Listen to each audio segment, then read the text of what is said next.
Hello doctors. Today I am going to teach you about Ashtanga Hriday chapter number 1. I am only going to teach you important points as sort of revision. Okay, let's get started. It's chapter number 1 and its name is Ayushkamiya. Ayushkamiya name is very important for remembrance because कभी कभी पूछ लेते हैं कि first chapter अष्टांग हृदय में क्या है या चरक संहिता में क्या है और सुश्रुत संहिता में क्या है।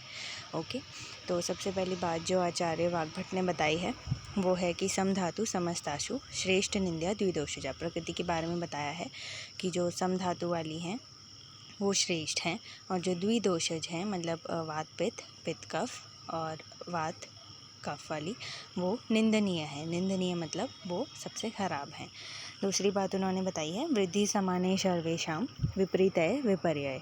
तो इसका मतलब है कि जो समान गुण वाले हैं वो वृद्धि करते हैं और जो विपरीत गुण वाले हैं वो विपर्यय करते हैं।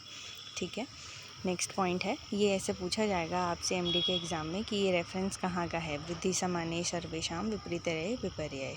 ओके, नेक्स्ट पॉइंट है वाग्भट जो हैं उनको सार्तो उच्चय कहा गया है। वाग्भट का जो ग्रंथ है इसलिए कहा गया है क्योंकि वाग्भट जो हैं उन्होंने चरक संहिता से और सुश्रुत संहिता से बहुत सारा पार्ट जो है वो मिक्स करके बनाया है और ऐसा ग्रंथ बनाया है जैसे जिसमें सारी चीज़ें बहुत ही ज़्यादा बेस्ट तरीके से बताई गई हैं। जैसे आचार्य सुश्रुत जो हैं उन्होंने सिर्फ शल्य तंत्र को ही प्रधानता दी है और आचार्य चरक जो हैं उन्होंने मेडिसिन को प्रधानता दी है, पर वाग्भट ने दोनों चीज़ों को रखा है। इसका रेफरेंस देते हुए लिखा है न अति संक्षेप विस्तरम। संक्षेप हो जाएगा, यहाँ पे आप इसे करेक्ट कर लीजिएगा। संक्षेप उत्तरम का मतलब है कि ना ये बहुत संक्षेप में है, बहुत छोटा है, और ना ये बहुत विस्तार में है, मतलब बहुत ज़्यादा विस्तार में भी नहीं है। ओके, नेक्स्ट पॉइंट, आचार्य वाग्भट ने त्रिदोषों के लिए कहा है। आप सब जानते हैं वात पित्त कफ त्रिदोष होते हैं और त्रिदोष के लिए उन्होंने कहा है कि त्रयोदोषा समासता। ऐसे ही पूछा जाएगा कि त्रयोदोषा समासता किसका रेफरेंस है, तो ये आचार्य वाग्भट जी ने बताया है अष्टांग हृदय। आचार्य चरक ने यहाँ पे शरीर दोष संग्रह कह दिया है, बस आपको याद रखना है संग्रह होगा तो वो चरक का होगा, है ना, और समासतः होगा तो वो वाग्भट का होगा।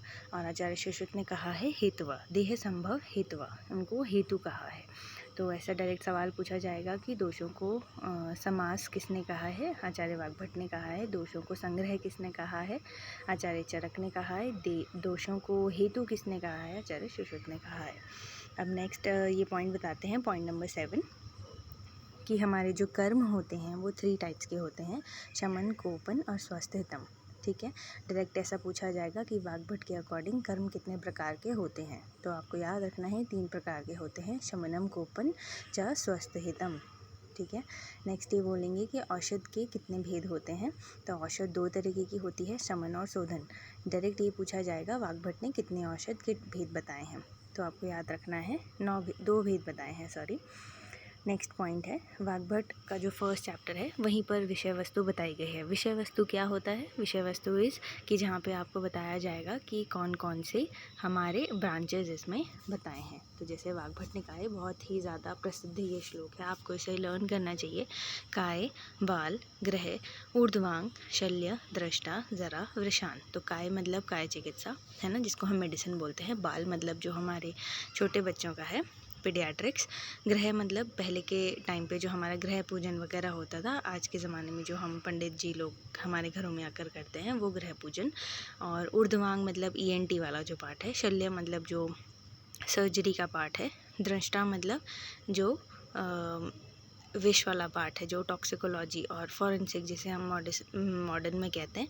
ज़रा मतलब बुढ़ापा और वृषान मतलब वृषान। ठीक है, फिर आया हमारा नेक्स्ट पॉइंट आयुर्वेद अवतरण के बारे में। ये भी बहुत ज़्यादा इंपॉर्टेंट है क्योंकि ऐसा PG के एग्ज़ाम में डायरेक्ट रख के पूछ लिया जाएगा और आपसे कहा जाएगा कि किसने किसके बाद बताया है, या इसे पूरा कीजिए बीच में कौन आते हैं। ठीक है, इनका आप याद कर लें, आचार्य वाग्भट का और चरक सुश्रुत के मैं आपको ट्रिक्स बताऊँगी। ब्रह्मा स्मृत्वा आयुषो वेदम प्रजापतिम अजीग्रहत सौ अश्विनो तौ सहस्राक्षम सौद्रिपुत्रादिकान मुनीन ते अग्निवेशादिकांस्ते तु। ऐसे ये श्लोक है। तो आपको याद रखना है ब्रह्मा जी ने स्मृत्वा मतलब इसको अध्ययन किया है आयुर्वेद को। इसका मतलब आयुर्वेद जो है वो पहले से एग्जिस्ट करता था, ब्रह्मा जी ने इसका स्मरण किया है। आयुषो वेदम, ठीक है, आयुष्मान जो हमारा वेद है उसको ग्रहण किया है। उसके बाद उन्होंने इसे किसे पढ़ाया है? प्रजापति को। प्रजापति इस दक्ष प्रजापति, प्रजापतिम अजीग्रहत, ठीक है। 100 अश्विनों, तो अश्विनों कुमार, अश्विनों आ गया मतलब जो 2 अश्विनी कुमार हैं उनको प्रजापति ने पढ़ाया है। तो सहस्त्रांश, सहस्त्रांश मतलब जिनकी 1000 आईज हैं, तो वो हैं हमारे भगवान इंद्र। 100 त्रिपुत्रादि मतलब आत्रेय जो हैं उनको पढ़ाया है। और आत्रेय ने किनको पढ़ाया है? अग्निवेश आदि जो शिष्य हैं, ठीक है। नेक्स्ट पेज पे आ जाते हैं। आचार्य चरक का मैं आपको यहाँ पर बता देती हूँ कि आचार्य चरक ने ब्रह्मा, उनके बाद दक्ष प्रजापति, अश्विन और इंद्र तक सब कुछ सेम है। इंद्र के बाद जो चरक समुदाय हैं वो भारद्वाज ऋषि को मानते हैं, तो भारद्वाज बीच में आ जाएंगे बस। आत्रेय के बाद 6 शिष्य। और सुश्रुत जो हैं वो धन्वंतरी शल्य चिकित्सक प्रधान हैं, तो वो धन्वंतरी को मानते हैं। और धन्वंतरी के बाद डायरेक्ट उनके 7 शिष्य आ जाएंगे। आत्रेय जी के कितने शिष्य हैं? चरक संहिता में 6 शिष्य हैं और धन्वंतरी जी के 7 शिष्य हैं, ठीक है। आचार्य काश्यप ने क्या किया? ब्रह्मा जी के बाद अश्विनी कुमार के बाद इंद्र, जैसे चरक जी ने भारद्वाज को माना और सुश्रुत जी ने धन्वंतरी को माना और काश्यप जी ने आचार्य काश्यप को माना। काश्यप आचार्य ने वशिष्ठ गुरु को, वशिष्ठ ने अत्रि भृगु और फिर उसके आगे हमको प्रदान हुआ, ठीक है। यहाँ तक ये आयुर्वेद अवतरण खत्म हुआ। नेक्स्ट पॉइंट आता है दोष के बारे में, कि एक अलग से पॉइंट यहाँ पे नोट कर लीजिए। अभी हम दोष के बारे में ऊपर पढ़ चुके हैं कि त्रयोदोष समासता किसने बोला है? वाग्भट ने बोला है। साथ में त्रयोदोष संग्रह किसने बोला है? ये सब, ठीक है। शारंधर ने क्या बोला है कि शरीर को जो दूषित करते हैं वो ही दोष होते हैं और दोष कुछ नहीं होते हैं, ठीक है। जो दूषित करते हैं वो दोष होते हैं। पर हमारे जो आचार्य चरक हैं उन्होंने क्या कहा है? त्रय स्तंभ कहा है, मतलब हमारे जो मेन स्तंभ हैं वो हमारे दोष होते हैं। ऐसा नहीं है कि वो शरीर को सिर्फ दूषित करते हैं। पर ये बात आपको याद रखनी है, डायरेक्ट पूछा जाएगा कि शरीर को दूषित करने वालों को दोष किसने कहा है? तो आचार्य शारंधर ने कहा है। मधुकोश जो टीका है ये हमारी माधव निदान पर लिखी गई है, आप आगे आप पढ़ेंगे। और ये विजय रक्षित जी ने लिखी है। इसमें लिखा है कि जो प्रकृति है, जैसे अभी हमने सबसे पहला पॉइंट पढ़ा था, वो आरंभ कृत्वा है, मतलब वो स्टार्टिंग पॉइंट है। और जो स्वतंत्रता से शरीर को दूषित करे उनको दोष कहा जाता है। तो इन्होंने भी यही कहा कि जो दूषित करेगा वो दोष होता है, ठीक है। नेक्स्ट पॉइंट आता है आचार्य वाग्भट के अकॉर्डिंग। वाग्भट कहते हैं कि 4 तरीके की अग्नि होती है। पहली विषम, जो वात दोष के कारण होती है, पित्त दोष के कारण होती है तीव्र, कफ दोष के कारण होती है मंद और सम दोष के कारण होती है सम, ठीक है। ये बात आपको याद रखनी है कि वाग्भट ने 4 तरीके की अग्नि बताई है। वाग्भट जी ने 3 तरीके के कोष्ठ बताए हैं। वात के कारण क्रूर, पित्त के कारण मृदु और सम के कारण और कफ के कारण मध्य कोष्ठ बताया है। कोष्ठ की परीक्षा आप कैसे करते हैं आप आगे पढ़ेंगे कि जो दूध से विरेचन हो जाता है वो मृदु कोष्ठ होता है और जो औषधियों से भी नहीं होता वो क्रूर कोष्ठ होता है। ये सब आप आगे पढ़ेंगे, ठीक है।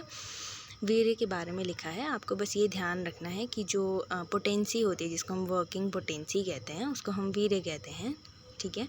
उसके बारे में आचार्य ने कहा है कि कर्म वीर्यवादी कौन कौन है, इन सब का थोड़ा सा ब्रीफ डिस्कशन मैं आपको दे देती हूँ। तो कर्म वीर्यवाद, तो नानी के कर्म ऐसे आप याद रख सकते हैं, ना से नागार्जुन और नी से निमि। तो नानी हो गया, तो ये कर्म वीर्यवाद को मानते हैं। गुण वीर्यवाद और शक्ति वीर्यवाद ये हमारे चक्रपाणी जी और चरक जी ने माना है। चाचा की शक्ति, ठीक है, ऐसे आप इसे याद रख सकते हैं। पारिभाषिक सुश्रुत और वाग्भट ने माना है। द्रव्य वाला जो हमारा वीर्य है वो माना है शिवदास सेन जी ने। और आधुनिक गुण द्रव्य गुण वाले ने माना है, ठीक है। वीर्यवाद बहुवीर्यवाद मानते हैं कौन? चाइना, चरक जी, इंदु जी और नागार्जुन जी, ठीक है। त्रिविध वीर्य में आप ये ड्रग्स के अकॉर्डिंग हम याद कर सकते हैं कि जो तीव्र वीर्य वाले होते हैं जैसे शुंठी वगैरह जो ड्रग्स होती हैं, मृदु वाली आंवला की हो गई, मध्य वाले बिल्फ हो गए। ये पॉइंट बहुत इंपॉर्टेंट है, 18th वाला। ये ऐसा ही सेम टू सेम पॉइंट आएगा कि तीव्र वाला कौन है, मध्य वाला कौन है और मृदु वाला कौन है, ठीक है। विपाक के बारे में कि अवस्था पाक विशेषतः विशिष्ट पाक विपाक, ये डेफिनेशन आपको याद करनी है, आपके फर्स्ट ईयर सेकेंड ईयर हर ईयर में काम आएगी।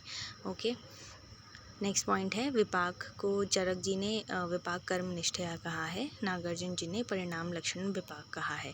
ये सब आपको इतना याद रखने की ज़रूरत नहीं है, आपको सिर्फ ये याद रखना है अवस्था पाक विशेषतः विशिष्ट पाक विपाक। खाली ये टिक लगाने के लिए आपके पास पीजी में आ सकता है कि विपाक जो है वो कर्म निष्ठया है, परिणाम लक्षण विपाक है। ठीक है।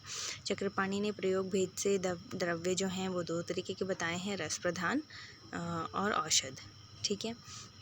पंचविध विपाक चक्रपाणी और शिवदास सेन ने बताया है, आपको इसे शिव के चक्के 5 ऐसे याद रख सकते हैं इसे।